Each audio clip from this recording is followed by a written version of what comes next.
Good morning.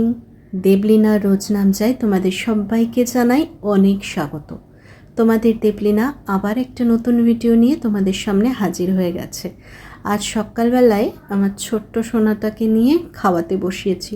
ছোট্ট সোনাটার না শরীরটা কয়েকদিন ধরে ভালো যাচ্ছে না, তাও মাঝখানে স্কুল ওকে পাঠায়নি। তারপরে কালকে স্কুল পাঠিয়েছিলাম, হঠাৎ করে স্কুল থেকে বললো যে ও অসুস্থ হয়ে গেছিলো, তো সেই জন্য আজকে আর পাঠাইনি স্কুল। এখন 2 দিন আবার দেখব যে কি প্রবলেম হচ্ছে না হচ্ছে, দেখে তারপরে ওকে আমি স্কুলে পাঠাবো। একটু কাশি হয়েছে, তেমন কোনো সমস্যা নেই, মানে জ্বর টর কিছুই আসেনি। তবে হঠাৎ করে কেন স্কুলে অসুস্থ হয়ে গেল বা কি হলো বুঝতে পারছি না। তাই এখন আর পেটটাও মনে হচ্ছে একটু গরম হয়েছে, সেজন্য ওকে একটু সকালবেলা জল মুড়ি খাওয়াচ্ছি। সেরকম অন্য কিছু ভারী খাবার, মানে ধরো রুটি পরোটা বা যাই হোক অন্য কিছু খাবার দিচ্ছি না। তো আজকে বললাম যে আমি মুড়ি খাইয়ে তারপরে অফিসে যাব। আমি আরও খাওয়া হয়ে গেছে, ওকে খাওয়াতে খাওয়াতে আমিও খেয়ে নিয়েছি। আর এদিকে মায়ের রান্নাও হয়ে গেছে। যেহেতু মেয়েটার শরীরটা একটু খারাপ, তো একটু ঘ্যান ঘ্যান করছে, ওই জন্য মা বললো তুই থাকতে থাকতেই রান্নাগুলো সেরে নি। এ দেখো ডাল হয়েছে, একটা সব সবজি দিয়ে মিক্স ভেজ হয়েছে, আর একটা গাজর আলু পটল সব দিয়ে ভাজা হয়েছে। আর কি হয়েছে চলো এবার দেখাচ্ছি যে আজকের আরেকটা মেনুকে। এই যে ইলিশ মাছের মাথা দুটো ছিল, সেই মাথা দুটোকে ভেজে মা একটু ঝাল মতো করছে। ব্যাস আজকের রান্না এখানেই শেষ। আর মেয়ের জন্য খাবার আগে ডিম ভাজা বা ডিম সেদ্ধ যা হোক একটা কিছু হবে। তো আজকে রান্না হয়ে গেল, এবার চলো আমাকে বেরোতে হবে, তার জন্য রেডি হতে হবে। এদিকে বিছানাও দেখো গুছিয়ে ডান করে দিয়েছি। তখন মেয়েকে খাওয়াতে খাওয়াতে দেখছিলে বিছানাগুলো গোছানো ছিল না, তো এখন বিছানা গুছিয়ে ডান আমার সমস্ত কমপ্লিট। আর এদিকে মেয়েকে একটুখানি পড়তেও বসিয়ে দিয়েছি। ম্যাম এখন বাড়ির ম্যাম কিছুদিন আসবে না, বাড়ির ম্যামের পরীক্ষা, তো কিছু কাজ দিয়ে গেছে বেশ কিছু। তো আমি বললাম এখন তুমি করতে বসে যাও, যতটা পারবে যতটা লাগবে এক পেজ করে করো। তো সেই রকমই ও কথা মতো না একবারও বলেনি, একবার বলেছি তাতেই মাথা নেড়ে বলেছে ঠিক আছে মামাম, তাহলে আমি পড়তে বসে যাচ্ছি। এটা আমি অফিস চলে গেছিলাম, তারপরে ঘুরে এসে খাওয়া দাওয়া করে একটু রেস্ট নিয়ে এখন হচ্ছে আবার অফিস যাওয়ার সময়। এখন কটা বাজে জানো? এখন কটা বাজে ওই 3:45 মতো বাজে। একটুখানি উঠলাম, উঠে না কি হচ্ছে অফিস চলে যাচ্ছি, আর না তার খানিকক্ষণ পরেই মাথা ধরে যাচ্ছে। যেহেতু বিকেলে চা খাওয়া একটা অভ্যেস, তার জন্য হচ্ছে কিনা আমি জানি না, পার ডে মাথাটাকে প্রচণ্ড যন্ত্রণা করছে। এই জন্য আমি ঠিক করেছি 4টে বাজলেও একটুখানি চা করে চা খেয়ে তারপরেই যাব। দেখি কি হয়, মাথাটা ব্যথাটা কমে না ওই রকমই থেকে যায়। এইটার জন্যই মাথা ব্যথাটা হচ্ছে কি না দেখার জন্য আজকে ট্রাই করছি। যদি দেখি কমে যাচ্ছে তাহলে কিন্তু নেক্সট দিন থেকে আমি যত যাই হয়ে যাক একটু চা করে চা খেয়ে তারপরে যাব। মা আর মেয়ে ঘুমোচ্ছে, সেজন্য আর মাকে ডিস্টার্ব করলাম না, একটু চা বানিয়ে নিলাম। এদিকে চা বসিয়ে আমার ড্রেসটাও চেঞ্জ করা হয়ে গেল, মানে ড্রেস পরে নিলাম। হাতে টাইম খুব কম আছে, 4টের সময় যাব জানো, তো তার মধ্যে তো নিজেকে একটু রেডি হতে হবে, চাটাকে একটু ঠান্ডা হতে দিতে হবে, গরম চা একদম খেতে পারি না। তো সেই জন্য চাটা বসিয়ে দিয়েছিলাম, বসিয়ে দিয়ে নিজের ড্রেসটা পরে নিলাম। তো ততক্ষণে মনে হচ্ছে রেডি ফেডি হতে হতে চাটা ঠান্ডা হয়ে যাবে, বুঝলে। আবার তোমাদের দেবলিনার মাথায় আকাশ ভেঙে পড়েছে, আবার কাগজ ব্যাগ এসছে, আবার সমস্ত কিছু জোগাড় করে এবার আবার বাড়িতে ইনভেস্টিগেশনও করতে আসবে টিম, তো তারও ব্যবস্থা করতে হবে। মানে সমস্ত দিক থেকে এদিকে আবার নতুন কাজ, সেটাও কিভাবে কি ছুটি নেব, কিভাবে কাজগুলো করব। ধরো কাজগুলো করতে গেলেও একদিন অফ যাবে, সেগুলো কিভাবে মেনটেন করব। তারপরে ওনারা যেদিন আসবেন বাড়িঘর দেখতে, আমাদের সঙ্গে কথা টথা বলতে, বা যে কাগজপত্রগুলো দিতে হবে সেগুলো ওনারা বাড়ি থেকেই নেবেন। তো সব কিছু মিলিয়ে প্রচণ্ড চাপে আছি জানো তো। আর ইচ্ছেও করছে রোজ ভিডিও দিই, বাট এই যে এত চাপ, মানে অফিস করছি, অফিসের মাঝখানে ওই কাগজপত্রগুলো জোগাড় করছি, আবার মাঝখানে ছুটি নিতে হবে, যেতে হবে ধামাস, সেখানে আবার ডেটটা খুব তাড়াতাড়ি আছে ইনভেস্টিগেশনের। তো সব মিলিয়ে ঘেটে খাওয়া হয়ে আছি। তবে সত্যি কথা বলতে এখন নিজেকে বুঝিয়েছি, নিজে ভালো থাকার চেষ্টা করি, আর এটা মনে করছি যে নিজে ভালো না থাকলে এত সব কাজকর্ম করা যাবে না। তো চলো, কথা বলতে বলতে রেডি তো হয়ে গেলাম। চা কিন্তু ঠান্ডা হয়নি জানো। তারপরে ভাবলাম যে চলো জলটাও নিয়ে নিই, যে অফিসে জল নিয়ে যাব সেটাও ভরে নিই, তারপরেই না হয় চাটা খাবো। এদিকে ঘড়ির কাঁটা তো তাড়াতাড়ি ঠক ঠক ঠক ঠক করে এগিয়ে যাচ্ছে। আমার জন্য তো সে দাঁড়িয়ে থাকবে না যে দেবলিনা চা খাবে, ঠান্ডা হবে, তাহলে আমি একটু আস্তে ধীরে চলি, তা তো হবে না। সে তার স্পিডে ঠিকঠাক চলতে থাকবে। তো কি করা যায়, একটুখানি চাটা খাই, একটু লেট হলে হবে 5 মিনিট। কত কাজ করে নিয়েছি দেখো। চা খাওয়ার আগে লিপ বামটা লাগানোর কথা নেই, তাও ভাবলাম যে না চলো লিপ বামটাই লাগিয়ে নিই, তাতেও যদি একটু চা ঠান্ডা হয়। কিন্তু চা আমার কথা শুনছে না, আর যা গরম পড়েছে চা আর কী করে কথা শুনবে বলো, সেই আর ঠান্ডা হবে কি করে, তুমি ফ্যান চালাও আর যাই করো। তা চলো বসে চাটা খাই, একটুখানি রিল্যাক্স করে তারপরেই অফিস যাওয়া যাবে। তোমাদের সঙ্গে ঘুরে আসছি, কথা বলতে এখন অনেকক্ষণ বকে দিলাম উল্টো পাল্টা, না তার মধ্যে কাজের কথাও বলেছি তোমাদের সঙ্গে।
Good afternoon.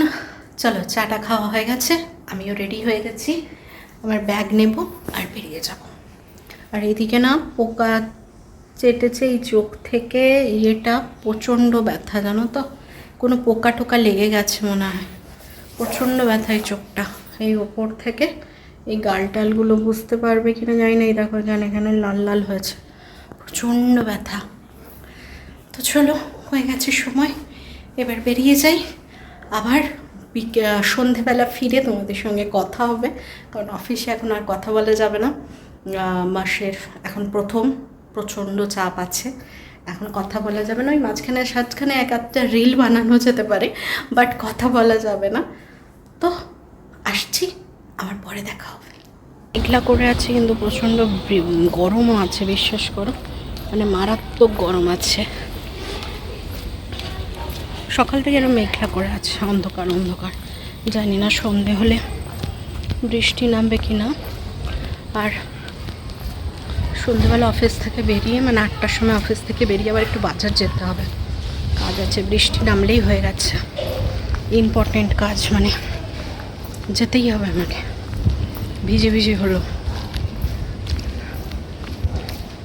আর সেই রকম দুর্ধর্ষ গরমও লাগছে।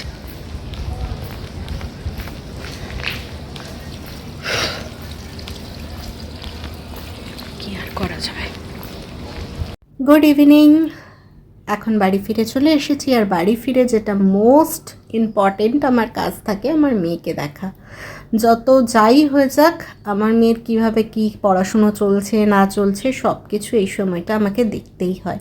হ্যাঁ, সকালে হয়তো আমি খুব বেশি সময়টা ওকে দিতে পারি না, তবে এখন চেষ্টা করি 1 ঘন্টা 1.5 ঘন্টা মতো দেওয়ার। আমিও একটু রিল্যাক্স করি আর ও পড়াশুনো করে, সব কাজ একসঙ্গে হয়ে যায়। তো আমার হিয়ারিনি দেখো বকতে বকতে কেমন নিজের কাজগুলো টুকটুক করে যাচ্ছে, আর আমার তো এখন ওষুধ খাওয়ার সময়। আর তার মাঝখানে আমি ওষুধও খেয়ে নিলাম, মেয়েকে একটু জলও খাইয়ে দিলাম। তোমরা সবাই আমার ভিডিও খুব মিস করছো, আমি জানি। তোমরা বলছো যে বন্ধ করো না, বন্ধ করো না। না গো, বন্ধ করবো না, রোজ না পারলেও একদিন ছাড়া একদিন দেওয়ার চেষ্টা করব। তবে খুব চেষ্টা করছি রোজ রোজ যাতে আমি দিতে পারি।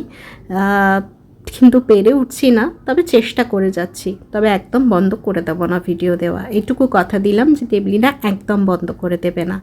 যেদিন একদম বন্ধ করে দেবে সেদিন তোমাদের জানিয়েই বন্ধ করবে যে দেবলিনা আর পারছে না মেনটেন করতে, এবার বন্ধ করে দিতে হবে, বুঝলে তোমরা। চলো, অফিস থেকে এসে মেয়েকে পড়ানো হলো, এগুলো খুব ব্যথা, গালটা পরে দেখ কেমন নাচছে, দেখো ধেই ধেই করে। তার খেলাধুলো পড়ে যাবি হ্যাঁ, পড়তে পড়াশুনো হয়ে গেছে। আর এদিকে খেলার তার ঘর সাজানো, দোতলা ছাদ সব হয়েছে। আর এদিকে মা কি রান্না করছে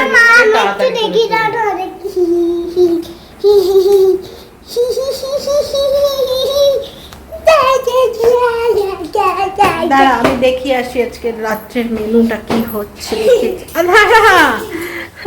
কি মেনু হচ্ছে দেখি। এই দেখো, আলু ভাজা হয়েছে রাত্রে, ভাত, আলু ভাজা, বড়া ভাজা হচ্ছে, আর ভাত, আর সকালের চচ্চড়িটা যেটা দেখেছিলে সব সবজি দিয়ে মিক্স ভেজটা, ওটা আছে খানিকটা।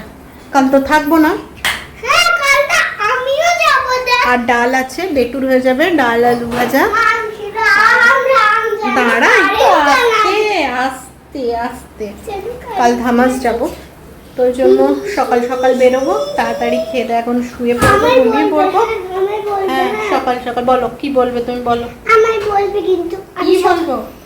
বন্ধুরা, আমি কালকে ধামাস, একটু আমি কথা বলিনি। হ্যালো বন্ধুরা, আমি না ধামাস যাব কালকে, আর তোমাদের সঙ্গে দেখা হবে না। আর তার জন্য ধামাসের ভিডিও দিবি? ধামাসের ভিডিও দেওয়া হবে না আমার। আমি কাল আর ধামাসে থাকবো, আমি ধামাসে ঘুরতে যাবো। এগিয়ে যাচ্ছিস কেন? আমি ধামাসে থাকবো, কিন্তু আমি পাস করে পড়ে যাব। আরে না, ধামাসে থাকবো, কিন্তু আমি আর তোমাদের ওই ব্লগে দেখা দেব না। ঠিক আছে, আমি কালকে ধামাসের ব্লগ করব, দেখা দেবে না বলেছে, ওকে দেখাবো না, তাই না? আমি আবার একটু কথা বলবো। আমি যতক্ষণ আমি চুপ হয়ে যাবো তখন পিছিয়ে এসো। হ্যাঁ, আমি তার জন্য দেখাতে পারবো না, আর তার জন্য আমি ভিডিওটাও করতে পারবো না। মা করুক, আমি থাকবো না। যখন এখানে থাকলে আমি করতে পারবো একটু একটু, কিন্তু ওখানে বাবা আমি করতে পারবো না। হ্যালো গাইস বলে দাও একটু। হ্যালো গাইস, আচ্ছা আমার ব্লগ এখনো শেষ হয়নি, আর একটু পরে শেষ হবে, আর একটু রাখতে আসবে, তার আমি আর একটু কথা না বলো, বলো হ্যালো গাইস, আমি তোমাদেরকে খুব ভালোবাসি। হ্যালো গাইস, আমি তোমাদের খুব ভালোবাসি। তার জন্য একটা কথা বলবো, আর সেই কথাটা আমি আসতে বলবো না, জড়িয়ে বলবো। আমার ধামাসে আমার একটা টেডি আছে, সেটার জন্য আমি এমন করছি, নালে করতাম না। সেই টেডিটা কার বল? মায়ের, কিন্তু আমার হয়ে গেছে। কে দিয়েছিল মাকে সেটা আগে বল। বাবাই, আমি নেব এটা, আমার পছন্দের এটা, আমার আমাকে দিয়েছিল ওর বাবাই, এখন ওর ওটা কবজা করে নেবে, ওটা নাকি এখন ওর হয়ে গেছে। বলো, কিন্তু কি করেছে? অনেক দিন থেকে ও কবজা করে নিয়েছে, ওটা নাকি আমাকে আর দেওয়া যাবে না। আমার দরকার নেই, আমার কাছে তো এত বড় একটা টেডি আছে, আমার যখন মনে হয় একে চটকু পটকু করি আলু ভাতে, না বাবাই? হ্যাঁ, যা ফ্যানের তলে বসো। চলো ফ্যানের তলে বসো, আর একটু রান্না বান্না দেখাই। তুমি ফ্যানের তলে বসো, পুরো ঘেমে গেছো একদম। চলো দেখি, মা রান্না বান্না করছে, মায়ের হয়ে গেল, এবার খেতে বসবো। খেয়ে নিয়ে জামা কাপড় গোছাতে হবে, ব্যাগ গোছাতে হবে, কাগজপত্র দেখতে হবে, অনেক কাজ আছে। আগে খেয়ে নিই, তারপরে সব কাজ করে কাগজপত্রগুলো গুছিয়ে নেব। আসবে তো গুছিয়ে নেব সব কিছু, কারণ ভোরবেলা 7টার মধ্যে বেরোবো। উঠে রেডি ফেডি হয়ে তারপর বেরোবো। অফিস থেকে বাজার গেলাম, বাজার করে দেখলে এক বান্ডিল খাতা নিয়ে এলাম, এই মাসের শুরুতেই নিয়ে চলে এলাম। কিছু যাই খুশি আছে, শুরুতেই নিয়ে চলে এলাম। একেবারে এই মাসের আবার আনতে হবে শেষের দিকে, খাতা প্রচুর শেষ হয়, বাট নিয়ে একবারে এলাম 2 সেট করে খাতা। তারপরে কালকে যাব, ওখানে একটু মিষ্টি দরকার ছিল, মিষ্টি, কোল্ড ড্রিঙ্কস, দই, এই সবগুলো একটু দরকার ছিল, সেগুলো নিলাম। তো সব কিছু নিয়ে মোটামুটি এলাম, কালকে গুছিয়ে শুধু বেরোনোটা বাকি, বুঝেছো? ওরকম পড়ো না, দেখো ওষুধে পা পড়ছে। তো চলো আবার পরে আসবো, হ্যাঁ, খাওয়া দাওয়া করি।